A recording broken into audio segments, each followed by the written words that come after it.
the ones who were involved in this intergenerational setting, they scored 10 to 12 months ahead in development, social, cognitive, and physical. It benefits them.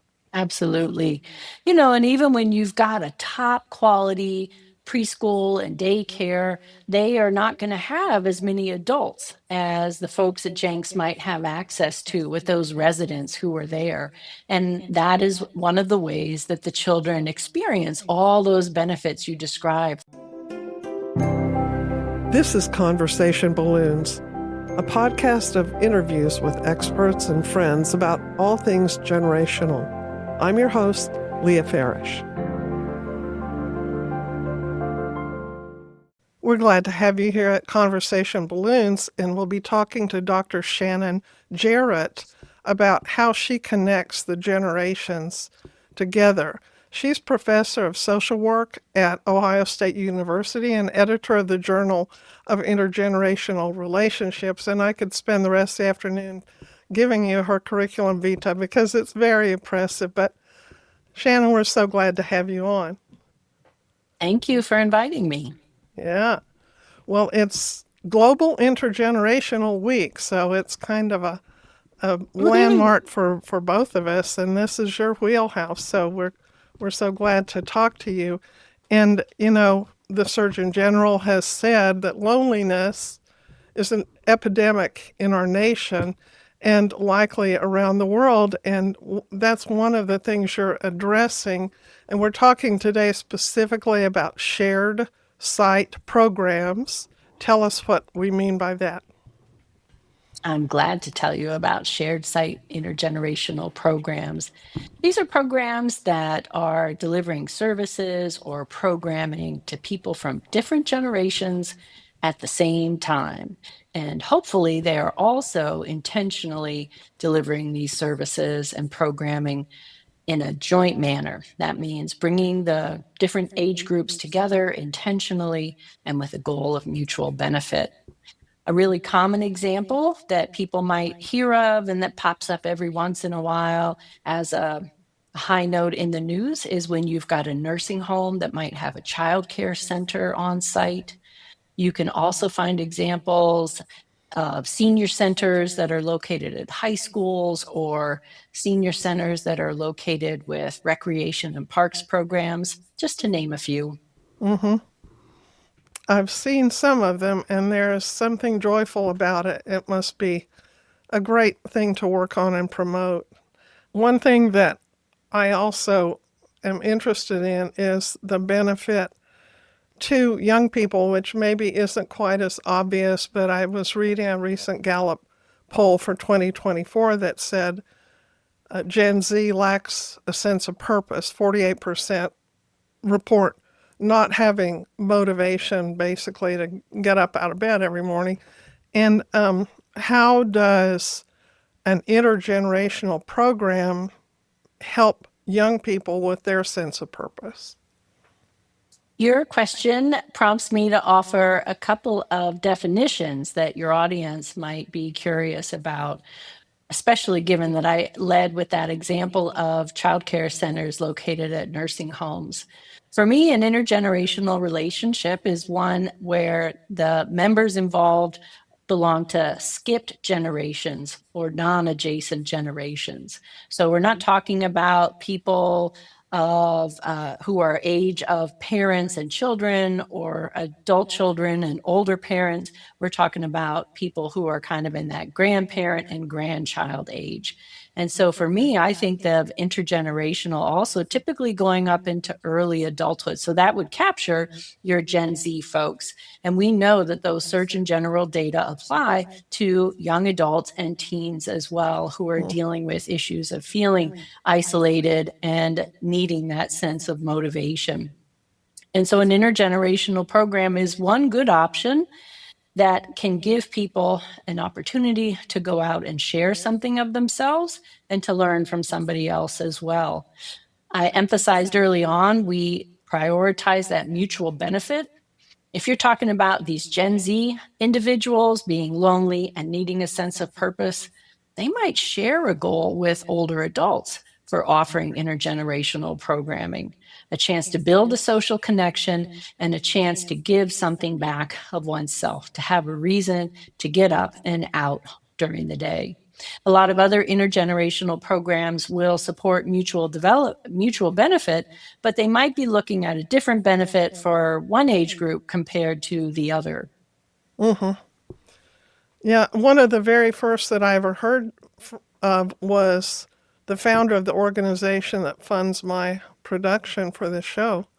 Had organized getting teens into senior centers to be, tech wizards, tech tutors. And I see in some places that's still going on.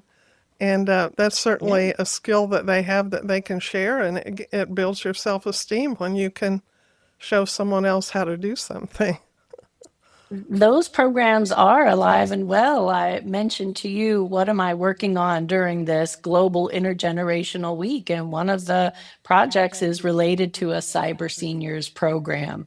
That idea of giving young people a responsibility to learn how to share some of their technology expertise, to communicate with somebody who may not have that same level of experience or expertise, and then to teach the older participants as well how they can engage and be a resource to the young person.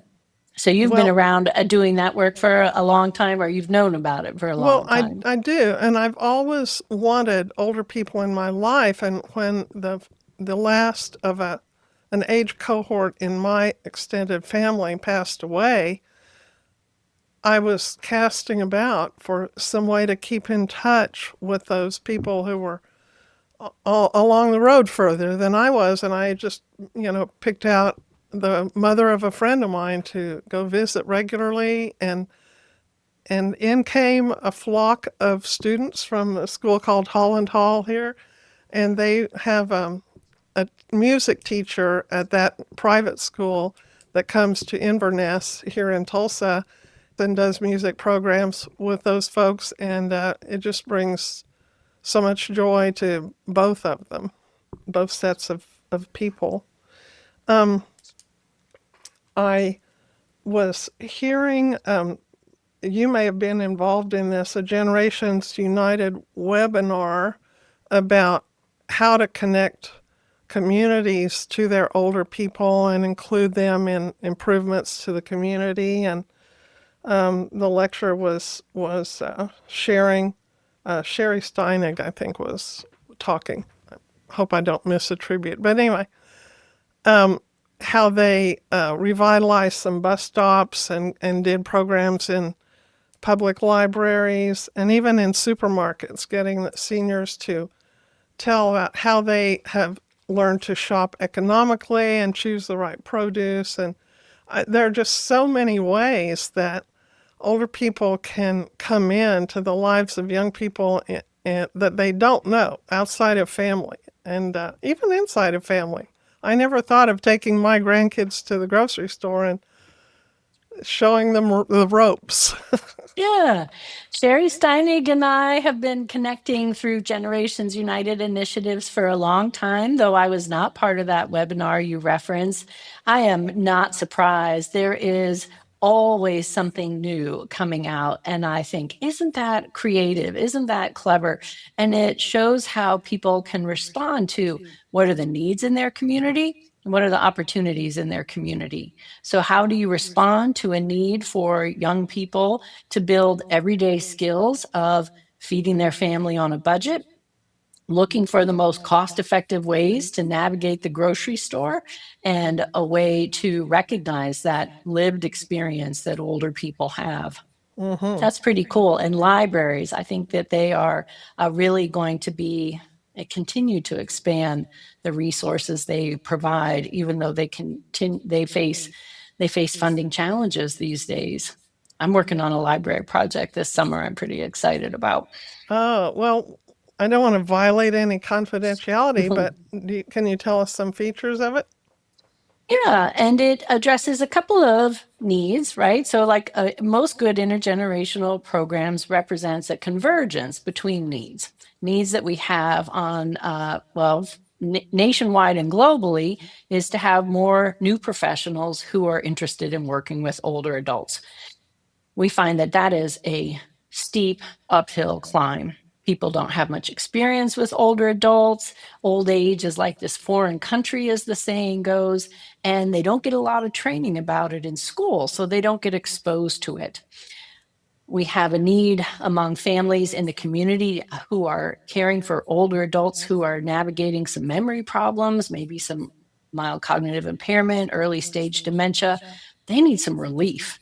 And so I'm working with some colleagues, including some students here at OSU, to look into how libraries might be a resource for university students and family community members with a relative who's dealing with some memory issues to come together and enjoy some pleasant activity, some educational opportunities together. It's called a memory cafe.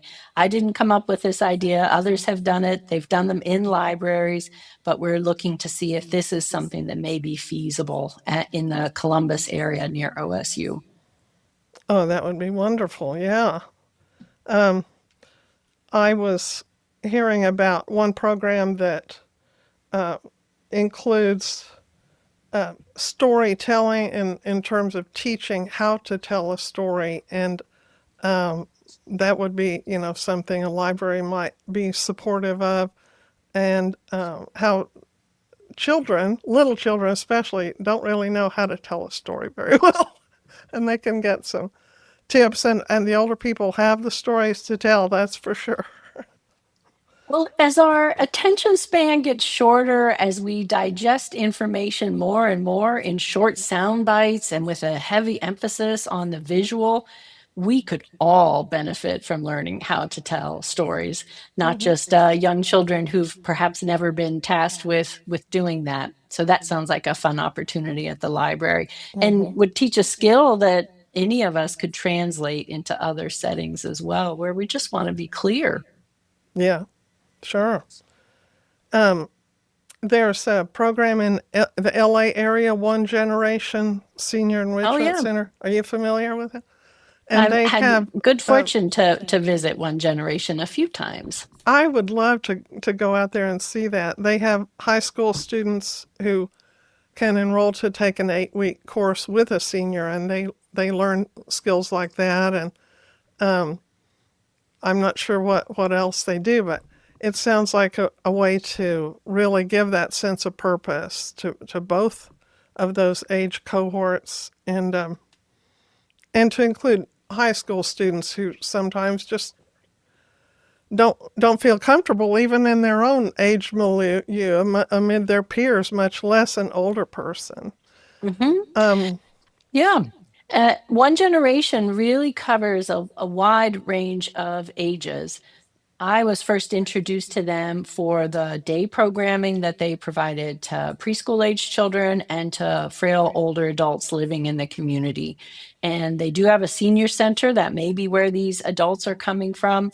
And it's really lovely to see and to have that opportunity to emphasize that intergenerational doesn't just mean cute little kids who are learning very basic skills and building competencies and older adults who are really old. You can have teens who are building skills. You can have adults your age and my age who are coming together and sharing what we can offer to each other. You made a point earlier about intergenerational outside of your family and building skills within your family.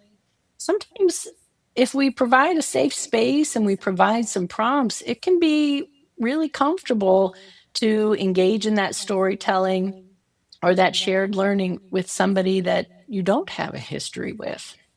Yeah, yeah, and yeah, the ONEgeneration is great at including a lot of different ages in the youth. And I saw on their website they had a video, and it looked like the seniors were even teaching the little kids about washing their hands, things like that, or fine motor skills that don't take a lot of energy, getting up out of your chair and chasing kids around, but really sharing your heart and equipping little kids. And I liked what you said about the importance of getting young people to get to know some seniors who aren't in their family. And one thing I was hearing about, I was talking to someone at St. Anne's Center today, and she was saying that there in Wisconsin, she's been studying outcomes for these programs that they have. And one thing that she mentioned I'd never thought about was exposing children to people who may be in a wheelchair, who may have a nasal cannula for oxygen, who may have a tremor. That that helps dispel fear. If the child can build a relationship with a person like that, it really can help take the child a long way from prejudice toward disabilities, but actually Mhm. seeing the human being that's in there that sometimes isn't as attractive or familiar to kids. Absolutely. And there's a little bit of evidence out there about what you just described that we can translate some of those experiences with one group where there are some noticeable differences between the partners to another different group of partners. Yeah, I think it's so important for young people in particular to get exposed to the range of experience of being an older person. Even if you've got really close relationships with grandparents, great grandparents, aunts, neighbors, they probably don't represent the full range of physical and cognitive, financial, work related, leisure related dimensions that we navigate as we go through life. And so to be able to see those young children at ONEgeneration, that adults with advanced memory issues can still be a lot of fun to play with and can still teach you things, and to see that other older adults remain completely independent or largely independent and without limitations on cognitive faculties and can teach different things. Hmm. Yeah. Similarly, it's important for older adults to have that chance to check in and learn about what are young people navigating these days. Hmm. Yeah. Tell us a little bit more about the cognitive and emotional benefits to the older folks. Boy, cognitive benefits, that's a little bit trickier. You know, within the research space, we tend to have pretty small samples that are studied, and they tend to be followed over a pretty short period of time. And so to demonstrate cognitive changes is challenging with those kind of limitations in the study. We are more used to talking about the social benefits, that sense of purpose that you mentioned when we started. My favorite, and I think the best studied intergenerational program out there, was the Experience Core program. And it places low income older adults in kindergarten through third grade classrooms to help children get up to grade level on their reading skills. You can imagine that those children are also gaining from modeling, from care and concern from a consistent caring adult. And we see in the report on findings for the older adults that they increased their physical activity, that they spent less time watching television, that they found benefits from building peer relationships with the other volunteers that were coming to the school and volunteering. So there's this real myriad of outcomes that are looked at. And they also, I believe, though I'd have to go back to the literature, reported some cognitive benefits for those volunteers. Hmm. Oh, yeah. I think a change of scene and getting a feedback loop with a young person who maybe react, their face is mobile and they're spontaneous. You will get a lot of input, from what little you might be able to do or say. But also just the scheduling, I think, can help orient an older person in Yeah. their scheduling and their where they are in their day and their week, something to Mhm. look forward to. And a program like Experience Core illustrates something that my colleagues and I find over and over again is really important. And that's the chance for repeated opportunities for being together with a consistent group of people. That's how you and I would become friends. We wouldn't just see each other once and then next time we come to the library or the community center, we meet somebody different. We'd look forward to seeing each other multiple times and we would share stories with each other. And so programs like Experience Core, the ONEgeneration program with that 8-week lesson, it's that consistent opportunity to have somebody who becomes more known to you that really is critical in making the connection and achieving those other goals that these programs have. And you're going to get some turnover with the children. You're going to get the challenge of learning some new names and connecting them with those little faces and everything, or those teenage faces. tell Name me about tags go a tell me long about way. Yeah, well, that's true. Tell me about touch and how that can benefit a senior. Yeah, when you talk about touch, we can think about some older adults, not all of them, but some find that they don't have as many people that they come into physical contact with. And that lack of physical affirmation or connection can really leave people feeling a little bit cold. You can appreciate too that it's really important if you are talking about touch and intergenerational that you're taking into account what is safe, what's appropriate, who's supervising. Obviously, I'm thinking primarily about younger children involved. There was a really interesting project. I don't want to misremember the university, but it involved university students and older adults from the community, and they drew pictures of each other. And before they started drawing pictures of each other, they explored each other's faces by touch. And that gave the individuals a chance to see how the skin changes. What's a normal aspect of changing? What does this feel like? What might be in the future of this younger person? So they would draw portraits of each other. I imagine that there were drawings of hands as well. And that opportunity to explore why do your hands look this way? What is this scar from? And there too, you invite an opportunity for storytelling. I read a study that said touch from someone that you know and trust and love reduces pain experience. And it can be that way if the relationships are ongoing with a child. To be touched by a child, to be hugged by a little child is just, I mean, heavenly.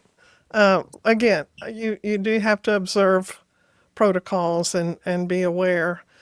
That does lead me to another subject that I would not ask anyone but an expert. But what are you finding about any liability, or how does insurance work when you bring in, these two ages together? Sure. And I would add about, I agree. I imagine myself as an older adult once I've stopped working being one of the baby rockers at the hospital or at a local community center. And there is nothing like it. It is really important. I want to emphasize that it's a child's choice. If the child has that ability to make a choice, that we don't force a child or compel a child to give somebody a hug when they don't want to. Right. Sometimes, just again, you build up the relationship to build that comfort.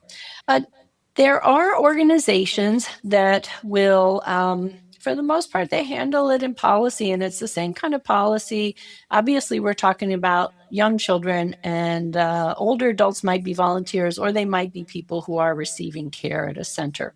The policies that are in place to govern supervision of the children, volunteers coming in, irrespective of age, will likely apply here as well.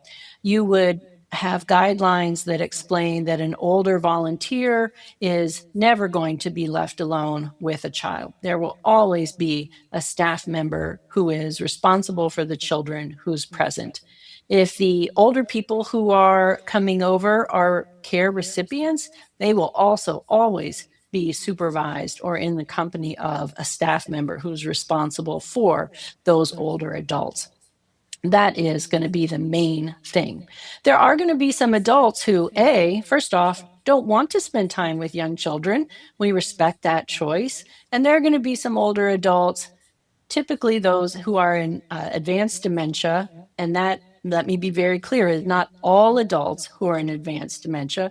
Some adults experiencing dementia are disinhibited and will say things that are inappropriate, will engage in behaviors that are not appropriate to have around children.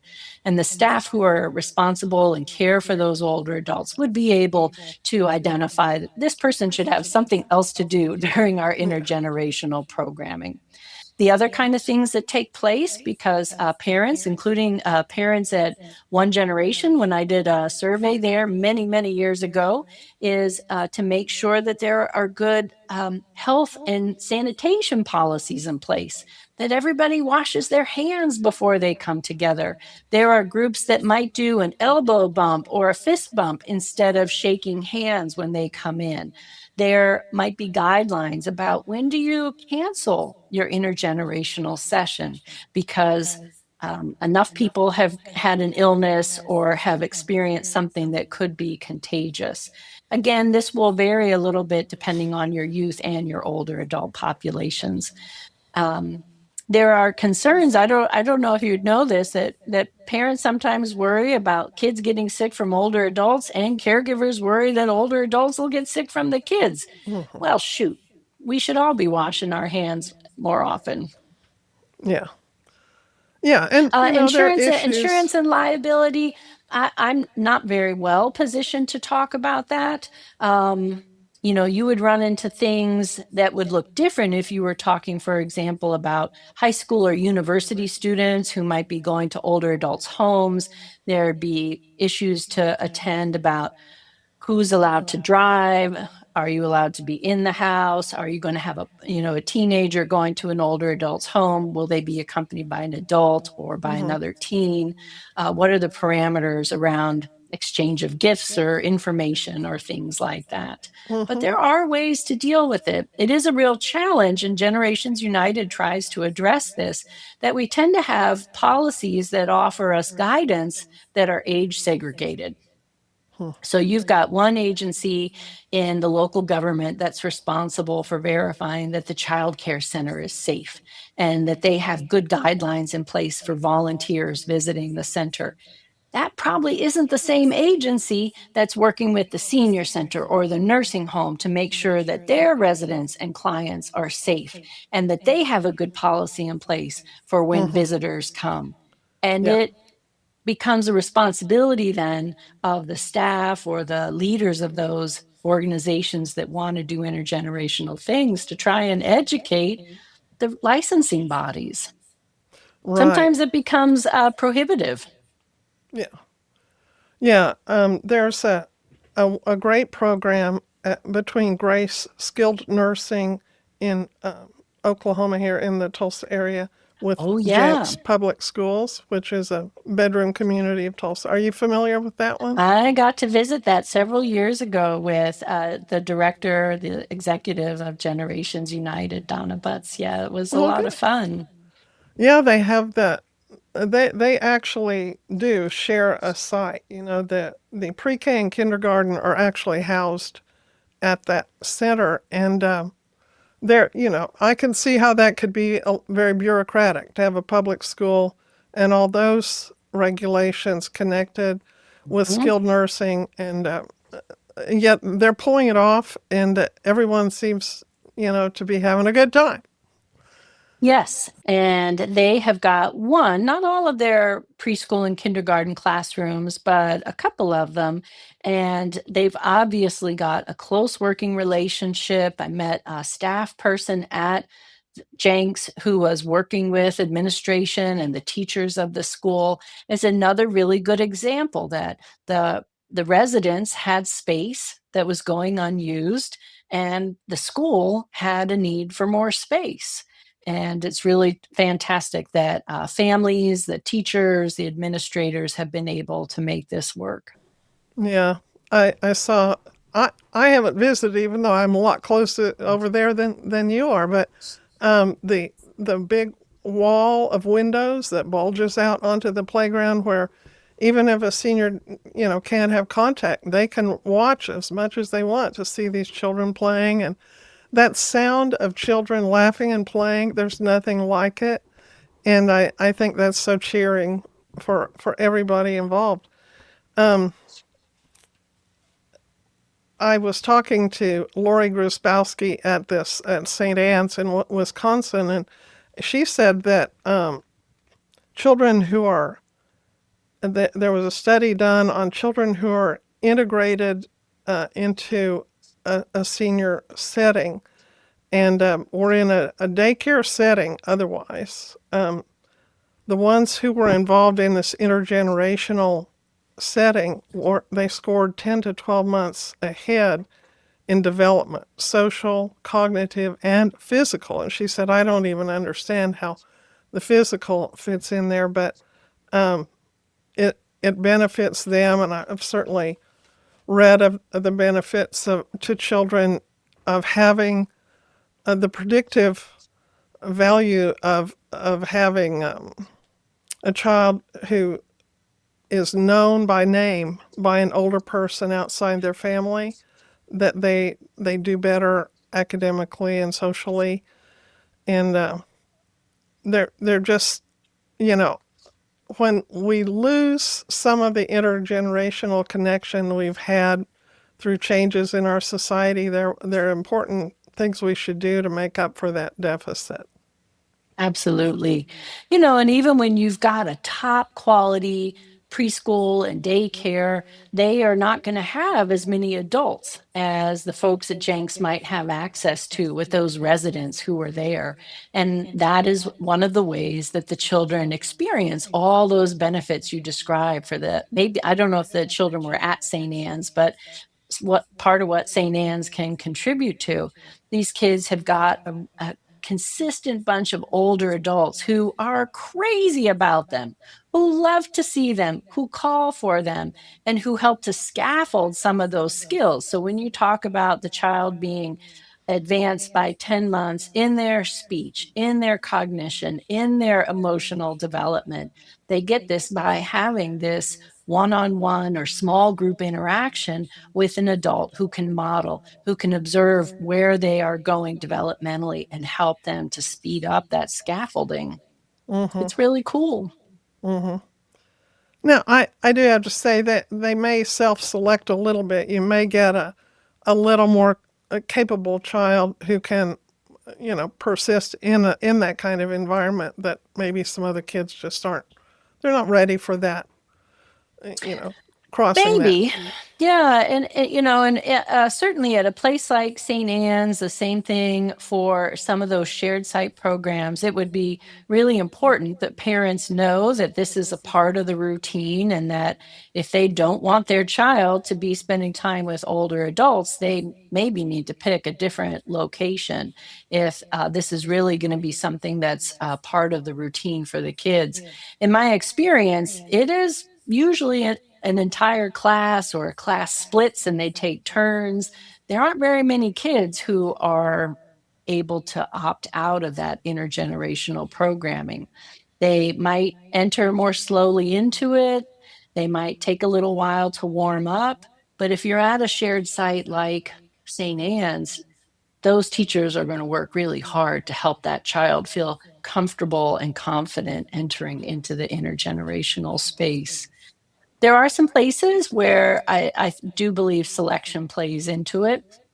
And that is another challenge that we face in the literature, right? You talked about addressing loneliness of older people. And so a colleague and I, we debate all the time, like, how do we get the lonely people to come out? The people who come out to join the intergenerational are not the most lonely people we want to reach.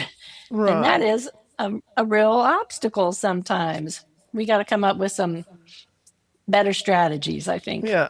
You've got extroverts at age 85 and you've got extroverts at 4 years old, don't you? Those You know it. personalities persist. Yeah. Well, when I was in Morocco a few years ago, I was traveling with the Moroccan government and they were showing me all different aspects of their society. And I said, what about your older folks? I haven't seen any, retirement centers or anything like that. And they said, well, we don't have that. We have our older family members are in our homes and they stay there. And that's part of what family is in Morocco and certainly in a lot of other countries. And, I think that the home is the ideal intergenerational experience. And yet, for so many, it doesn't work. And I've had a couple of friends who are grandmothers or great grandmothers that, frankly, they just prefer some space. They Yep. find it very noisy to have a family of six under the same roof, or visits just work out better for them, even when they love their families very much. But also, I've done an episode on estrangement between Hmm. adult children and parents. And that's becoming a big trend, unfortunately. And often those grandchildren don't get to be around their grandparents because of this epidemic of estrangement. So finding workarounds to give these relationships is a real worthwhile thing. Well, our culture plays a big role in what our expectations are and how we respond if our expectations aren't met. I have never been to Morocco. I have been in other places where the expectation is that that older person lives on their own, and the community and the government is responsible for helping them maintain that independence if that's what they want. And other countries where sounds like they resemble Morocco a little bit more. The expectation is that they're in the family. I do appreciate having the chance to address that in the United States, family members provide almost all the care that an older person might need, and that not all older Americans require care. Older Americans are also really important sources of support to their families. And yet, you bring up this cultural point about American independence and that desire to have a little bit of space and a little bit of control over who you see and how much of your family members you see. And I wholeheartedly endorse your idea that I would never want intergenerational with unfamily members to replace family relationships, especially if those can be positive. I'm all for offering options. What is it that you want? And what is it that will help you achieve your personal health and your goal, and to support your growth and development? And intergenerational are great items to have on the menu. Hmm. I have interviewed Allyson Schrier, who is heading up Zinnia TV. Have you heard of Zinnia TV? Tell me Well, more. yeah. Well, one thing that she discovered with her elderly parents was the television that would be available in their nursing home or retirement center was not age appropriate for elders. They couldn't follow it. Sometimes, if they had some dementia, they were Maybe I have confusing heard about this. what was happening versus what was. They thought a movie was reality, and Mhm. it would frighten them. And so she has designed television that can stimulate conversation with visitors or even with children. That's not overstimulating, but stimulating enough. It can prompt things like showing people eating just before they go to lunch and things Mhm. like that. And and we talked about the fact that that can be about right for young children too. And so much of TV for kids is wildly overstimulating, makes it just chaos for them. And so I'm thinking now of some other things that older folks can do. And of course, my audience is not all social workers or gerontologists, but family members who want to connect the generations. So I'm thinking of what are some of the activities that once we get these people in the same room, what are some things that work well to do? And have you found some things that do not work well to do?